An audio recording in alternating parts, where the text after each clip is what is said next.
Shanks may possibly be controlled by Imu-sama in the future. In the latest manga chapter, we witnessed something extremely unusual. The Ragnar hammer moved on its own and suddenly attacked Loki without anyone touching it. This alone tells us that the hammer is not just a normal weapon but something with a will, rule, or condition attached to it. Naturally, the first comparison that comes to mind is Thor's hammer from the Marvel Cinematic Universe. In the MCU, only those who are considered worthy can lift Mjolnir. Anyone else, no matter how strong, completely fails. This same idea has been repeatedly hinted at with the Ragnar hammer. This connects directly to what Loki said back in chapter 1143. Loki confidently claimed that not a single person standing before him was capable of lifting the Ragnar hammer. This statement becomes even more important now, because if no one else can lift it, then the story is clearly building toward Loki himself being able to wield it. Because of this setup, it is very likely that the next chapter will highlight Loki lifting the Ragnar hammer, proving his worth not through strength alone, but through character, sacrifice, and intent. But this idea is not something Oda invented from scratch. In Norse mythology, a hammer like this truly exists. It is called Mjolnir, the legendary weapon of Thor.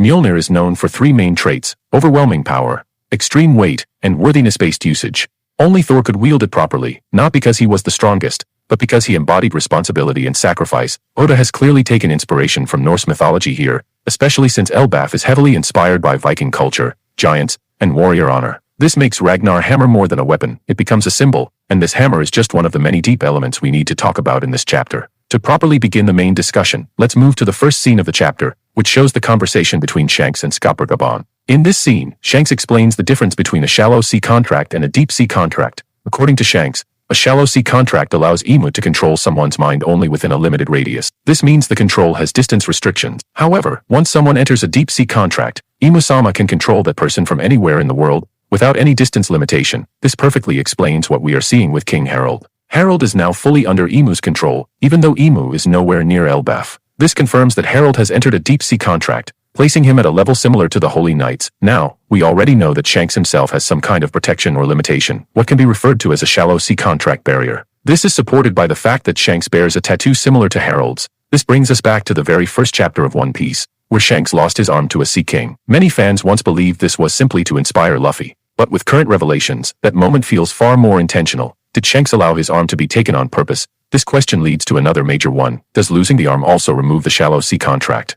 If cutting off the arm was enough to cancel the contract, then logically, Shanks could have done the same thing to Harald to free him from Imu's control. But that never happened. This strongly suggests that physical removal does not break the contract. Whether the tattoo is gone or the arm is severed, the contract remains active once it is formed. This leads to a very heavy and tragic theory. The real reason Shanks does not actively chase the One Piece or aim to become the Pirate King, despite clearly being strong enough, may be because he knows he cannot oppose Imu directly. As long as Shanks remains under a shallow sea contract, confronting Imu would be meaningless. The moment he approaches, Imu could simply take control of him. From Shanks' perspective, that would be no different than suicide. This could explain why Shanks moves carefully from the shadows, influencing events indirectly rather than taking center stage. Of course, this is still a theory, so now the question goes to you. Do you believe Shanks' contract was broken when he lost his arm? Or do you think he is still bound by it, and that is why he avoids direct action against Imu-sama? Share your thoughts in the comments. Now let's move to the next scene, the moment Shanks and Gaban arrive at the castle. We see them attacking King Harald, but Harald regenerates almost instantly. This is very important. Harald is now at Holy Knight level due to the deep sea contract.